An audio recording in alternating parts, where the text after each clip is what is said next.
E esse mês é o mês da família. O mês de maio é o mês internacional da família. E falar da família é algo extremamente importante nos nossos dias. E também extremamente necessário. E nós queremos trabalhar alguns pilares que cremos ser fundamentais para que se estabeleça um lar saudável.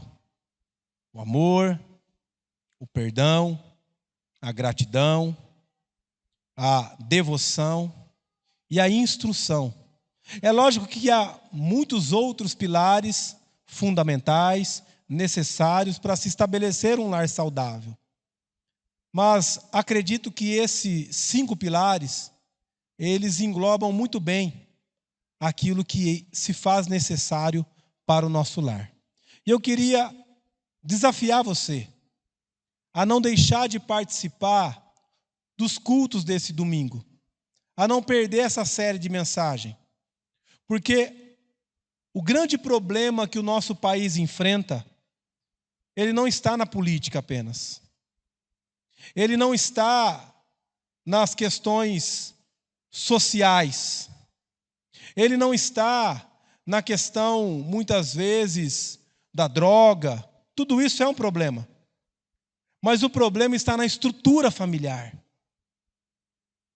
Muitos não aprendem a ter um bom caráter dentro de casa, ser um bom marido, ser um bom filho, ser uma boa mãe, uma boa esposa, uma boa filha.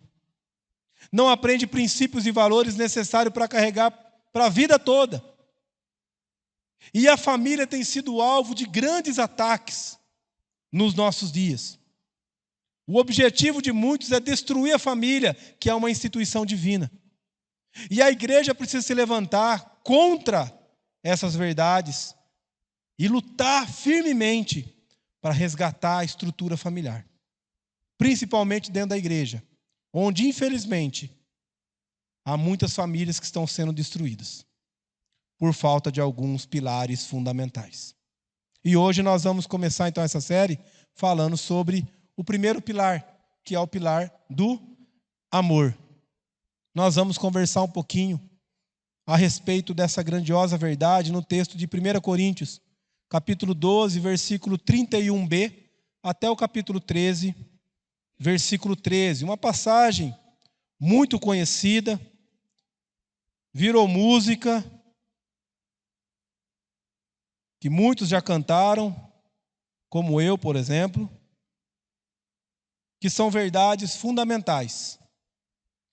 Mas eu não vou fazer a leitura do texto todo de início. Eu vou fazer a leitura na medida que nós fomos fazendo a exposição da mensagem, tá bom? Então mantenha a sua Bíblia aberta, por gentileza, e a gente vai conversar sobre algumas verdades contidas nesse texto. 1 Coríntios, capítulo 12, 31b, até o 13, 13, tá bom? Assim diz o texto não, perdão, vamos orar. Vou deixar para ler depois o texto. Pode tirar aí da tela. Não precisa pôr mais o texto na tela agora não, tá? A partir de agora só deixa os slides. Não precisa mais. O pessoal está com Bíblia aí, tem Bíblia no celular. Mensagem é bom o pessoal utilizar a Bíblia na mão, tá? Vamos orar. Deus bendito, em nome de Jesus, obrigado por tudo que o Senhor tem feito e faz. Nós pedimos que nesse momento o Senhor fale ao nosso coração. Ministre a Tua palavra em nossas vidas, para que possamos compreender os Teus ensinamentos. E, ó Deus, principalmente em cima desse pilar, que acreditamos ser fundamental, o pilar do amor, para estabelecermos uma família saudável. Através da Tua palavra, nós pedimos que o Senhor ilumine a nossa mente e nos dê compreensão dos Teus ensinamentos. No nome santo de Jesus nós oramos, clamamos a Ti. Amém. Amados, algum dia você já parou para se perguntar por que muitas famílias são assediadas, enfrentam grandes problemas, grandes crises, passa por muitas lutas, luto, coisas terríveis. E ainda assim, essas famílias permanecem numa relação saudável e harmoniosa? Você já parou para se perguntar o que essas famílias têm, que todas essas questões ruins as visita, mas mesmo assim, elas ainda permanecem saudáveis? Isso me faz lembrar de uma ilustração que diz que certa vez os sentimentos ruins, eles se reuniram para ver quem seria capaz, disputaram entre eles, quem seria capaz de entrar numa casa e destruir o sentimento de alegria de uma família. Então, primeiramente, o sentimento da tristeza invadiu aquela casa. Mas ele não conseguiu permanecer dentro daquela casa e rapidamente fugiu. Sem dizer para os outros sentimentos o que havia feito ele fugir tão rápido. Um outro sentimento, a contradição, disse: deixa para mim. Mas antes da contradição entrar, ela espiou pela janela e viu algo e correu. Mas também não disse para ninguém. Assim foi com outros sentimentos, como o ódio, como a ira, como o orgulho. Todos eles tentaram invadir e terminar com a alegria daquela casa, mas nenhum deles conseguiram. Eles fugiram e não disseram, para curiosidade, o que eles viram. Então, certa vez, essa família saiu para passear com a alegria. O sentimento de alegria andava junto com a família. A curiosidade resolveu, então, já que o lar estava vazio, entrar e ver o que havia dentro daquela casa que fez os outros sentimentos ruins até entrarem, mas fugirem. E quando ela entrou, a curiosidade se deparou com o amor. E essa ilustração mostra claramente que onde há amor, a tristeza, o ódio, a ira, as intrigas, as discussões, elas até podem visitar, mas elas não permanecem. O que permanece é alegria. É um relacionamento saudável. E é esse relacionamento saudável, estabelecido pela base do amor, que Paulo queria ensinar à igreja de Coríntios. Igreja essa que ele plantou por ocasião da sua segunda viagem missionária, em torno de meados do primeiro século, entre 50 e 51 depois de Cristo. Paulo, ele permaneceu proclamando o evangelho em Coríntios pelo período de 1 ano e meio. E inicialmente, ele começou o trabalho pregando na sinagoga aos sábados e durante a semana fazendo tendas com Áquila e Priscila. Mas assim que Timóteo e Silas se reúnem, se junta a eles, Paulo deixa o trabalho de fazedor de tendas e se dedica integralmente ao ministério da proclamação da palavra. Não mais agora entre os judeus, porque esses haviam rejeitado a proclamação do evangelho, mas em meio aos gentios. Paulo também, nesse período de um ano e meio, estando em Coríntios, ele tem tempo para escrever as 2 cartas aos Tessalonicenses e enviá-las. A verdade é que nesse período de 1 ano e meio que Paulo está em Coríntios, ali se estabelece uma igreja forte, uma igreja onde o povo de Deus caminha com um relacionamento saudável. Essa igreja cresce, essa igreja prova de coisas grandiosas, a ponto de todos os dons estarem presentes naquela igreja. Isso é perceptível, pois no início da carta, leia para mim o que Paulo diz.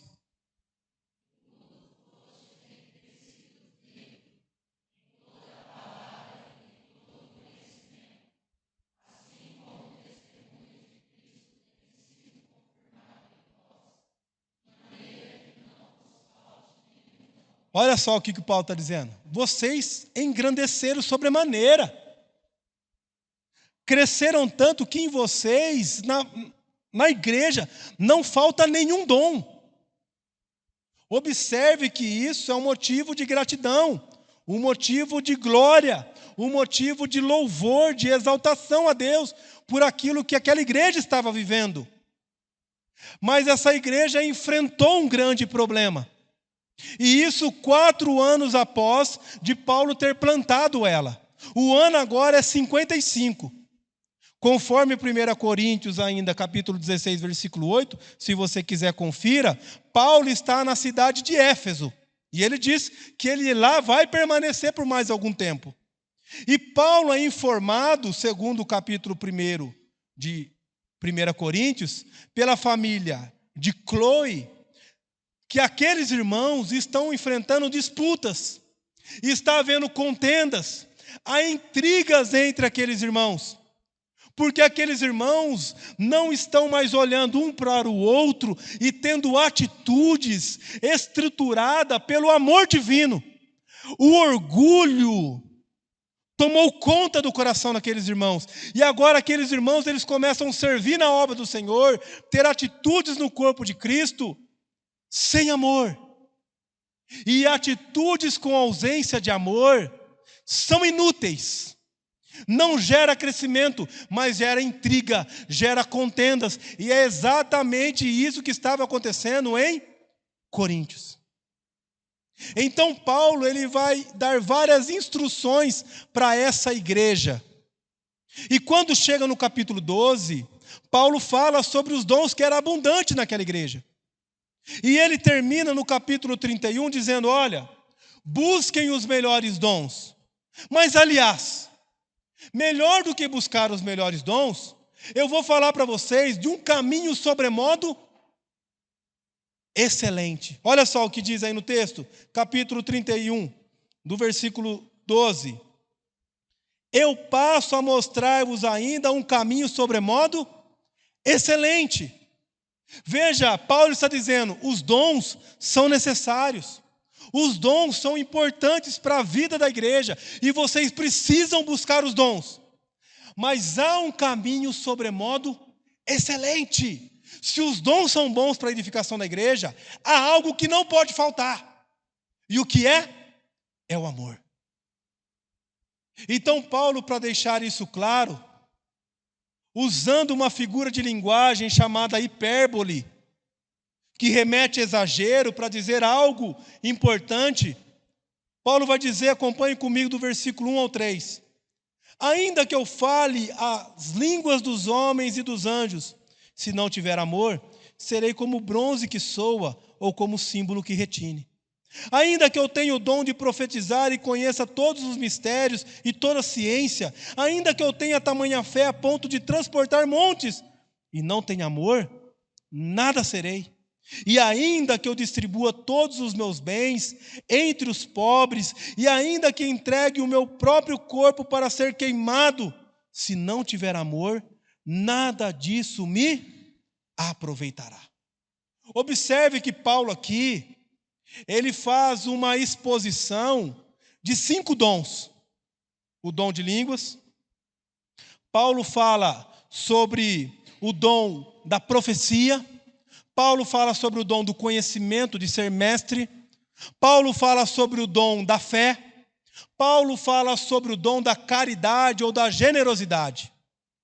Só que Paulo, ele não diz que ele tem todos esses dons. E isso é perceptível pela conjunção condicional que sempre precede a citação de um dom, que é a expressão ainda que. Uma tradução mais ao pé da letra seria se. Paulo estaria dizendo, se eu tivesse o dom de falar a língua dos homens e dos anjos. Paulo não está dizendo que ele fala a língua dos homens e dos anjos, embora Paulo era um poliglota. Paulo falava vários idiomas, mas Paulo não falava a língua dos anjos. Portanto, um parênteses, aqueles que defendem que orar em línguas é falar a língua dos anjos, erram quando utilizam esse texto para poder fundamentar a oração em línguas. Paulo não está dizendo isso. É um exagero. Ainda que eu falasse. Mas se eu falasse tudo, a língua dos homens e a língua dos anjos, se eu não amar o meu próximo, é falar ao vento. E ele usa o exemplo como o bronze que soa. como o símbolo que retine. Se eu der um tapa no prato da bateria ou bater com a baqueta, sem todos os instrumentos aqui tocando, é um som vago. É um som que não gera música, é um som sem sentido. Agora, quando um prato da bateria, ele é batido dentro de um contexto musical, aquilo faz sentido. Quando uma oração, ela é feita, quando algo é feito sem a estrutura do amor, não tem sentido. Quando há profecia sem amor, é palavras de tal vento. Quando há conhecimento sem amor, é apenas inchaço mental. Ter fé a ponto de transportar monte sem amar ao próximo, é não ter fé nenhuma. Doar, fazer caridade, sem amor ao próximo, é buscar a vaidade. E todas essas coisas, todas essas atitudes sem amor, segundo Paulo, são inúteis. E é essa verdade que nós podemos olhar para um contexto da igreja, onde Paulo está aplicando essa palavra, nós podemos aplicar dentro do contexto familiar, entendendo que a nossa família se constitui uma célula, uma pequena igreja. E nós precisamos entender que as nossas atitudes no lar, sem amor, são inúteis. Você, meu irmão, acordar cedo, trabalhar, manter a sua casa financeiramente, você ajudar a sua esposa a limpar, fazer essas coisas. Se você não ama a sua família, tudo isso é inútil. Você, minha irmã, fazer as mesmas coisas, limpar a sua casa, cuidar dos seus filhos, cozinhar para o seu marido, sem amor é inútil. Você, filho, obedecer às ordens do seu pai, obedecer tudo que ele diz para você e não amar os seus pais, é inútil. E atitude sem amor gera contenda.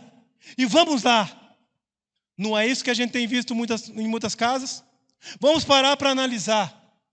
As brigas que acontecem nos nossos lares não são por motivos insignificantes? A grande maioria é ou não é? O marido chega em casa e fala assim: eu não aguento mais. Eu trabalho que nem um condenado para manter essa casa. Eu já estou cansado. Por que ele reclama? Porque ele trabalha sem amar a família.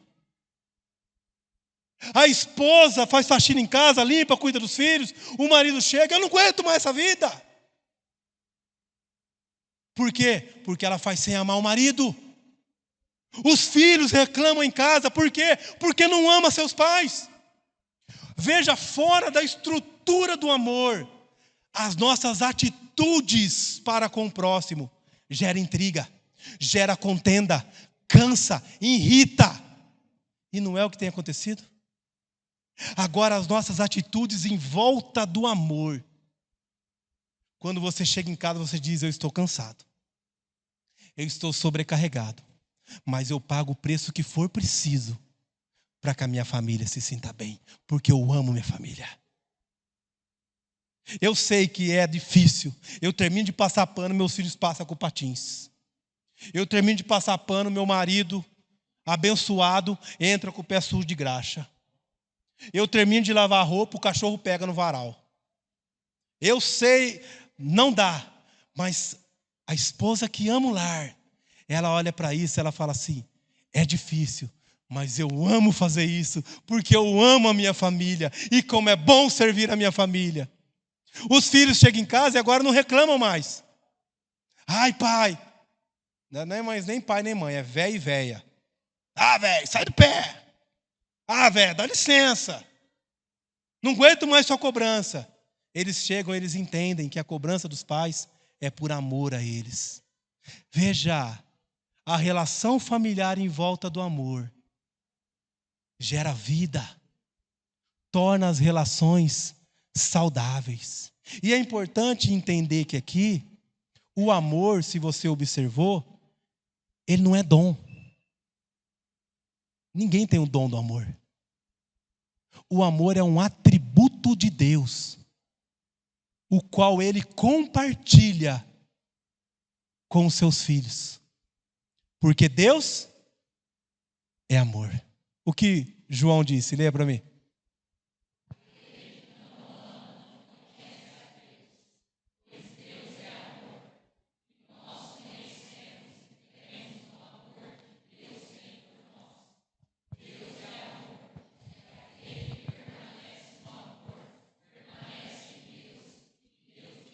Deus é amor. Aquele que ama, permanece em Deus. E Deus permanece nele. Com base nisso, nós podemos afirmar então, que no amor divino, constituímos uma família saudável. É só no amor divino. Fora do amor divino, porque Paulo aqui ele não fala sobre o amor no sentido sexual, como a nossa sociedade traz. Paulo não fala de amor aqui no sentido de desejo por coisas e objetos, como muitos dizem, eu amo fazer isso, eu amo aquilo. Não, Paulo fala de amor num sentido pessoal. Paulo fala de amor no sentido sacrificial, porque a palavra aqui, amor, vem da expressão ágape, ou agape, melhor dizendo. E agape é o amor que se doa, é o amor que se sacrifica pelo outro. Mas quando nós deixamos de nos sacrificar pelo outro, as contendas entram e invadem a nossa casa. Veja, eu quero mostrar para você 2 motivos. Segundo esse texto bíblico, por que no amor divino nós constituímos uma família saudável? E primeiro, é porque o amor corrige nossas falhas. O amor corrige as nossas falhas e confere as suas virtudes. Veja aqui no versículo 4 em diante, Paulo agora ele vai começar a relatar, expor a natureza do amor. Ele vai dizer o que o amor é, o que o amor não faz e o que o amor faz. Observe comigo o versículo 4, que Paulo começa dizendo: o amor é paciente, o amor é benigno. Ou seja, o que Paulo está dizendo é que o amor ele age pacificamente. O amor, ele não se ira com facilidade. Está dando para entender? Aquelas irritações que nós temos em casa. Estou por aqui com você. Paulo está dizendo que o amor passa e passa. O amor é gentil. O amor é bondoso. E são essas propriedades que o amor nos confere, porque é isso que ele é. Agora, o que o amor não faz? E muitas vezes nós fazemos. Paulo vai dizer, vamos continuar a leitura do texto. Ele diz: o amor não arde em ciúmes, não se ufana, não se ensoberbece, não se conduz inconvenientemente, não procura os seus interesses, não se exaspera, não se ressente do mal, não se alegra com a injustiça. Veja, o amor não tem esse tipo de postura. O amor não tem esse tipo de atitude. Veja que as nossas atitudes de ciúmes, as nossas atitudes pecaminosas são oriundos da ausência de amor, porque o amor não faz isso. Não adianta você olhar, eu tenho ciúmes porque eu te amo. Mentira! Se amasse, não tinha ciúmes doentio. Há 2 tipos de ciúmes, isso é fato. Por exemplo, a Bíblia diz que Deus é ciumento, mas no sentido de zelo, no sentido de cuidado. Mas há uma conotação bíblica negativa para os ciúmes. E é nesse sentido que Paulo está trazendo. O amor não é isso. Não adianta dizer, eu tenho ciúmes de você, eu quero que você fique só aqui para mim, você é minha, ai meu Deus, você é meu, ninguém pode olhar para você, se olhar eu quebro com todo mundo. Isso é algo doentio, não é oriundo do amor, porque o amor não tem esse tipo de atitude. E assim eu poderia fazer uma exposição aqui de todas essas atitudes da qual o amor não tem. Mas é importante a gente realçar o que o amor faz, porque é melhor do que a gente ficar falando aqui sobre o que o amor não é. Porém, é importante compreender o que ele não faz. Mas vamos ver o que o amor faz. O texto, continuando aí, o versículo de número 6, diz: mas regozija-se com a verdade.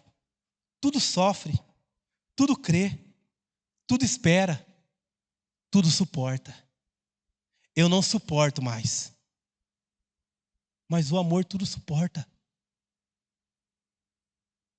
Como você não suporta mais? Então você não ama mais. Porque se tem amor, você é fortalecido. Porque o amor nos fortalece. Porque ele remove as nossas falhas e nos confere virtudes gloriosas. E é exatamente isso na nossa relação familiar, amados. Quando nós estabelecemos o nosso relacionamento com o nosso cônjuge, com os nossos filhos, com os nossos pais, envolto da estrutura do amor divino, nós passamos a ter atitudes de amor, atitudes de bondade, nós passamos a suportar muito mais, passamos a nos alegrar com os nossos familiares e não ter essas atitudes de sentimentos ruins, porque o amor lança fora todas essas virtudes negativas e nos confere virtudes positivas. Portanto, busque o amor, porque ele é um caminho sobremodo excelente. Não estou dizendo para você que não é importante você trabalhar, você manter o seu lar, você limpar sua casa, cuidar dos seus filhos. Tudo isso é importantíssimo. Você precisa fazer. O que eu estou te dizendo é que fazer isso fora da estrutura do amor é inútil. Como diz o filósofo do pagode, é nadar e morrer na beira da praia. De nada adianta. E quantos de nós não estamos cansados de fazer isso? Quantos de nós não temos lutado, não temos nos esmerado para manter uma família saudável? E são esforços de fato genuínos. Eu converso com muitos casais, com muitas famílias, e a gente observa que são de fato pessoas extremamente bem intencionadas. Poxa, eu faço tudo, eu me esforço, eu dou o meu máximo, eu trabalho até tarde, eu tenho feito de tudo que é possível. Mas essa mulher não fica feliz. Eu compro tudo que ela quer, mas nada contenta. A mulher, mas eu faço tudo que esse homem quer. Eu cozinho o que ele gosta de comer. Tem coisa que eu nem gosto, mas eu cozinho e como porque ele gosta de comer. Eu levo a comida para ele lá no sofá. Eu entrego. Pastor do céu, eu não aguento mais, eu não sei o que eu faço. O que está acontecendo? Qual que é o problema nessa família? Estão fazendo muitas coisas importantes, bacanas, mas fora da estrutura do amor. Quando fizer dentro da estrutura do amor, as coisas vão mudar. E um relacionamento saudável será estabelecido. Porque o amor corrige nossas falhas e nos confere virtudes gloriosas, que são as virtudes do amor. Segunda e última verdade que nós podemos compreender é que no amor divino nós constituímos uma família saudável. Por quê? Quando tudo se acabar, o que permanecerá é o amor. Olha só o que Paulo vai dizer do verso 8 em diante. O amor jamais acaba, mas havendo profecias, desaparecerão. Havendo línguas, cessarão. Havendo ciência, passará. Porque em partes conhecemos e em parte profetizamos. O que Paulo está dizendo aqui? O que Paulo está dizendo é simples. Ele está dizendo que todos os dons, eles são temporários. Eles são necessários para uma época. Eles são importantes para a edificação da igreja em um certo período.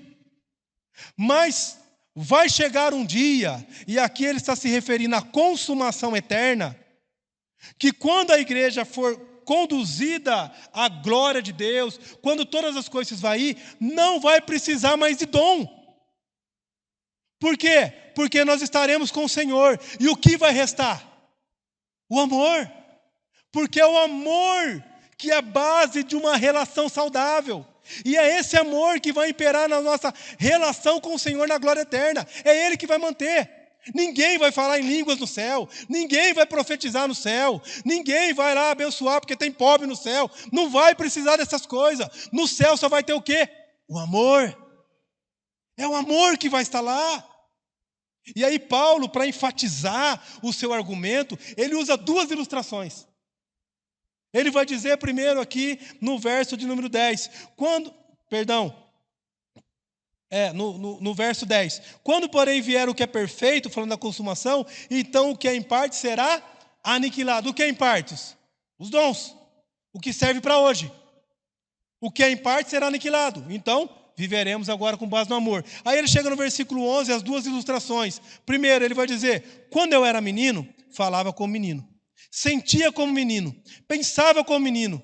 Quando cheguei a ser um homem, desisti das coisas próprias de menino. Essa é a primeira ilustração. Deixa eu te fazer uma pergunta. Quem aqui já voltou na escola que estudou na infância? Levanta a mão. Poucas pessoas.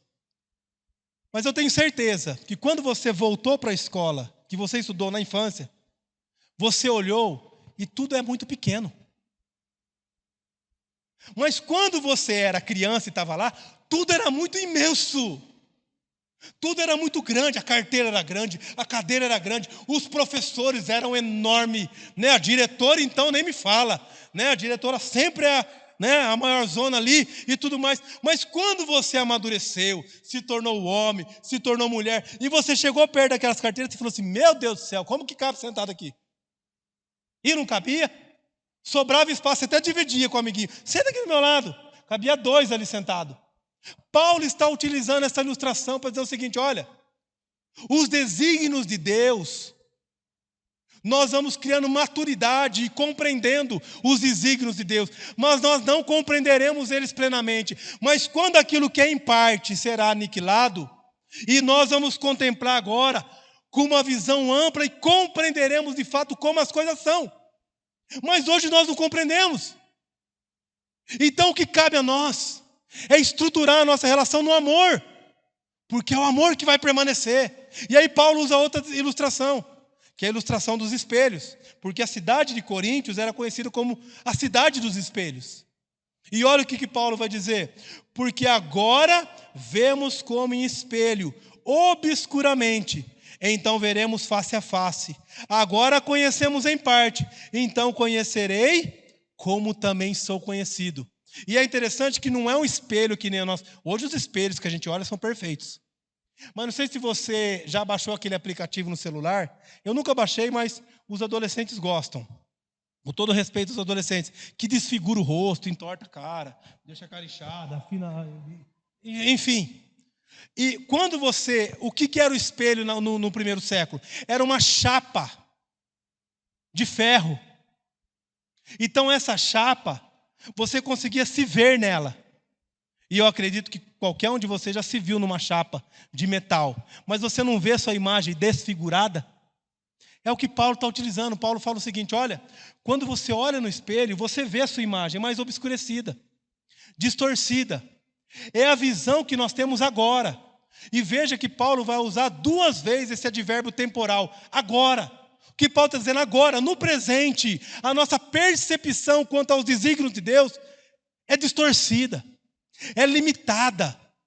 Mas um dia o veremos face a face, como hoje sou visto, como sou conhecido. Nós veremos Deus como Ele hoje nos vê. E como o Senhor nos vê? Como filhos amados. Você é extremamente amado por Deus. E é assim que Deus te vê.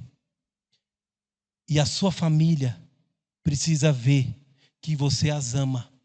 Porque é esse conhecimento que precisa ficar no coração dos seus familiares. Entenda, meu irmão e minha irmã. Um dia, a riqueza, os bens materiais, a beleza exterior, o vigor da vida, ele acaba. Mas o que vai permanecer no coração da nossa esposa, do nosso marido, dos nossos filhos, é o amor. Eu tenho a plena convicção que se você perguntar para qualquer pessoa que perdeu um cônjuge, um filho ou um pai, o que marcou o coração deles, todos dirão uma experiência de amor. Ninguém vai dizer para você, sabe o que me marcou? Meu pai me deixou um carro, portado. Nossa, maravilhoso, meu Deus do céu. E se você perguntar para muitos que receberam muita herança e não receberam amor dos pais, o que eles gostariam de ter ficado com a herança, todos eles dirão, eu gostaria de ter sentido mais o amor do meu pai, mais o amor da minha mãe. Eles fizeram de tudo por mim, me deixaram grandes riquezas, mas eu nunca senti o amor deles.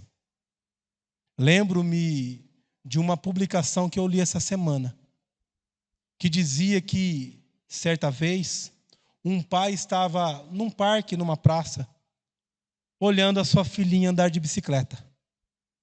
E então um homem encostou que olhava o seu filho brincar no parquinho. A menina chegou próximo ao pai, e o pai falou, vamos embora, filha? Ela falou, só mais 5 minutinhos. Toda criança quer mais 5 minutos. Minhas filhas falam até hoje. Vai dormir, só mais 5 minutinhos. E o pai, tudo bem, mais 5 minutinhos. Passaram-se 10, os pais ali conversando. A menina passou perto, o pai falou, pronto, já deu.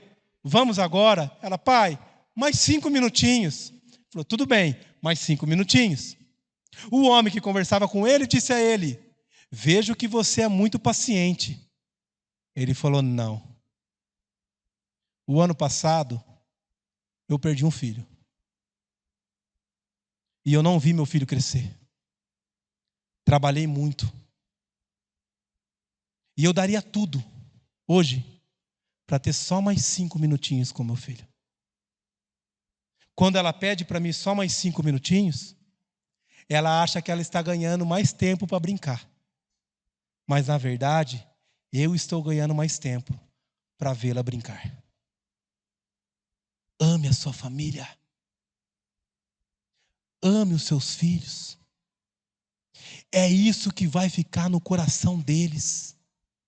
Ame a sua esposa, meu irmão. Ame o seu marido, minha irmã. Ame seus filhos, filhos, amem seus pais. Porque é isso que vai permanecer no coração deles. Não são atitudes que você teve, não são as coisas que você falou, não são os bens materiais que você deixou, mas é o amor que ficou cravado no coração deles. Um dia todos nós iremos morrer. E o que nós temos deixado para a nossa família? Qual tem sido a sua atitude dentro do lar? Espero que a sua atitude seja uma atitude de amor. Porque Paulo, ele conclui essa mensagem no versículo 13, dizendo o seguinte, agora, pois, permanecem a fé, a esperança e o amor. Esses 3. Porém, o maior destes é o amor. Por que o amor é maior do que a fé e a esperança? Porque a fé e a esperança, nós necessitamos elas para hoje. Um dia eu não preciso mais crer no Senhor, eu estarei com Ele. Um dia eu não preciso mais alimentar a esperança da volta do Senhor, porque eu estarei com Ele. Mas o que sobrará é o amor, para podermos nos relacionar. Tem muitas coisas importantes para a sua família. Tem muitas coisas que sobrarão quando você for. Mas uma coisa que de fato precisa ficar é o amor. E eu quero concluir essa mensagem contando mais uma ilustração para você de uma ilha onde morava todos os sentimentos. Houve uma tempestade muito forte nessa ilha e ela começou a inundar. O amor decidiu permanecer um pouquinho mais ali na ilha, tão amada, mas ele começou a se afogar. Então o sentimento da riqueza passou e o amor gritou por socorro. E a riqueza parou e falou, não tenho como te ajudar. os meus bens encheram o barco de ouro e prata. Não tem como te levar, amor. Sinto muito. Então, passou o sentimento da tristeza. E o amor pediu ajuda. Me ajuda, por favor. E a tristeza disse: amor, estou muito triste. Quero ficar sozinha. E abandonou o amor. A vaidade, quando ouviu o amor gritar, nem para trás olhou. Mas o amor estava morrendo. Então uma velhinha parou o barco e disse: vem, amor, eu te ajudo. O amor empolgado subiu no barco, sentou, foi respirando e a velhinha tocou o barco. Até que eles chegaram num local seguro. Então o amor disse: me perdoe a minha falta de educação. Qual é o seu nome? A velhinha disse: o meu nome é sabedoria. Portanto, eu quero concluir dizendo para você que os sábios, eles nunca abandonam o amor. Pelo contrário, os sábios sempre resgatam o amor quando ele está se afundando. A riqueza, a vaidade, a tristeza, os sentimentos ruins, eles sempre abandonarão o amor. Então, seja sábio. Seja sábia. Resgate o amor na sua casa. Resgate o amor no seu relacionamento conjugal. Resgate o amor entre você e seus filhos. Resgate o amor entre você e os seus pais. Porque no amor divino, nós constituímos uma família saudável. Curva a tua cabeça, por favor. Feche os teus olhos. E eu quero convidar você